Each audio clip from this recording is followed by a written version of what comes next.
అందరికీ నమస్కారం. మనమందరం హనుమాన్ జన్మోత్సవం ఎంతో భక్తితో జరుపుకుంటాం. కానీ చాలామందికి ఒక డౌట్ ఉంటుంది. ఏప్రిల్లో ఒకసారి హనుమాన్ జన్మోత్సవం వచ్చింది, ఇప్పుడు మేలో మళ్ళీ ఎందుకు వచ్చింది?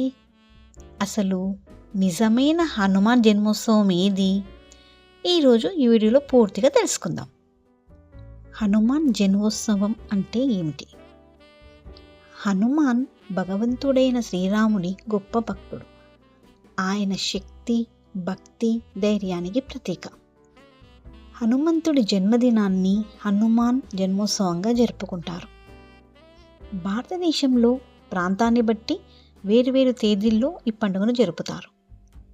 ఏప్రిల్లో వచ్చిన హనుమాన్ జన్మోత్సవం చాలా రాష్ట్రాల్లో, ముఖ్యంగా ఉత్తర భారతదేశంలో చైత్ర పౌర్ణమి రోజున హనుమాన్ జన్మోత్సవం జరుపుకుంటారు.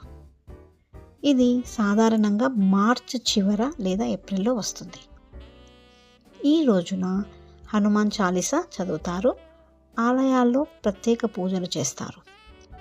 వడమాల సమర్పిస్తారు. ఇది జన్మోత్సవంగా భావిస్తారు. మేలో వచ్చిన హనుమాన్ జన్మోత్సవం దక్షిణ భారతంలోని కొన్ని ప్రాంతాల్లో, ముఖ్యంగా తెలంగాణ, ఆంధ్రప్రదేశ్, కర్ణాటకలో వైశాఖ మాసం లేదా మార్గశిర మాసం ఆధారంగా వేరువేరు రోజుల్లో హనుమాన్ జన్మోత్సవం జరుపుతారు. కొన్ని ఆలయాల్లో 41 రోజుల దీక్ష ముగిసే రోజున కూడా హనుమాన్ జన్మోత్సవం చేస్తారు. అందుకే మేలో కూడా హనుమాన్ జన్మోత్సవం కనిపిస్తుంది.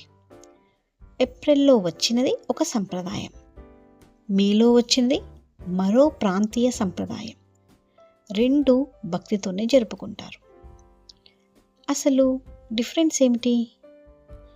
ఏప్రిల్ హనుమాన్ జయంతి చైత్ర పౌర్ణమి ఆధారంగా ఉత్తర భారతదేశంలో ఎక్కువగా జన్మదినంగా భావిస్తారు.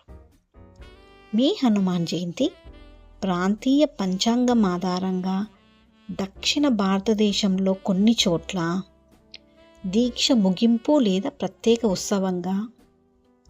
ఇక్కడ ముఖ్యమైన విషయం, హనుమంతుడిపై భక్తి ఒక్కటే, తేదీలు మాత్రం సంప్రదాయాల ప్రకారం మారుతాయి. ఇప్పుడు మీకు క్లియర్గా అర్థమైందనుకుంటా ఫ్రెండ్స్. హనుమాన్ జన్మోత్సవం 2 సార్లు రావడానికి కారణం వేరువేరు ప్రాంతాల సంప్రదాయాలు మరియు పంచాంగాలు. మీరు ఏ తేదీన హనుమాన్ జయంతి జరుపుకుంటారు? కామెంట్లో చెప్పండి. మీకు ఈ హనుమాన్ జన్మోత్సవం వీడియో నచ్చితే లైక్ చేయండి, షేర్ చేయండి, అలాగే మా ఛానల్ను సబ్స్క్రైబ్ చేసుకోండి. జై శ్రీరామ్, జై హనుమాన్.